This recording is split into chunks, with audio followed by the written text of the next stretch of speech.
Hey everyone, this is Logan, and the topic that I chose for this video is something that God has really convicted me of over the years, and is something that I want to share with you, to challenge you, and to encourage you. And this is the topic of materialism, or idolatry. And today's society says that you are entitled to have the newest, the latest, and the best, whether that's having the best car, or the newest iPhone, or having a certain brand of clothing. And not that any of these things are bad, but the Bible says that God looks at our heart. And if we're purchasing these things to fulfill our own pleasures and our own desires, and for other people to respect us even, that is idolatry. Now I'm going to take you back to Matthew 27. Jesus is about to be crucified, but prior to that, the soldiers take him to be flogged. He is stripped of his clothing. He is crowned with a crown of thorns. He is mocked. He is yelled at. He is beaten, and then he is crucified. And Jesus is the perfect display of humility and sacrifice. And understand that he's 100% God, but then he's 100% man as well.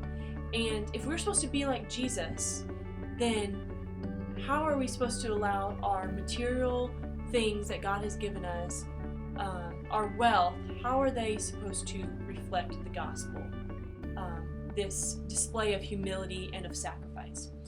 Let me take you to Philippians 2:3. It talks about doing nothing out of selfishness, but to count others as more important than yourself. And sometimes, if not all the times, you're going to look really foolish doing this. But think about how foolish Jesus looked on the cross. But he was the Lord of Lords, the King of Kings, and he was 100% God.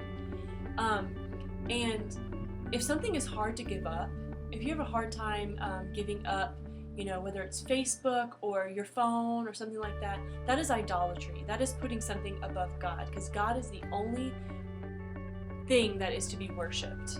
And I say all that because if all these material things that we are putting our identity in, that we are idolizing, if they are going to be burnt up in the end, as said in Revelation, and if moths are going to eat them and rust will destroy them, then why are they our priority? If souls are the only things that are eternal on this earth, then why aren't they our first priority? And I want to really bring this full circle by saying, how can we use the things that God has given us, these material things, in order to serve others, to bring them to know Christ? And I really want to get away from this mentality that we are entitled to these things, that we should have these things. If we have the money, or even if we don't, that we should have these certain things that society says that we should have. But the gospel says that we are to humble ourselves and to be sacrificial with our money, with our time, but specifically with the materials that God has given us. So I want to challenge you with this video to challenge yourself to be less materialistic, to get rid of the things that have become idols in your life, and to be more sacrificial. And maybe that means getting a used car instead of a new car, and you can take that remaining money that you would have spent to give it to someone in need. Or maybe it's shopping at Goodwill instead of a department store, and using that money to give to someone in need. There's all kinds of ways that we can be more sacrificial and to be more frugal in order to be good stewards of our money and the materials that God has given us.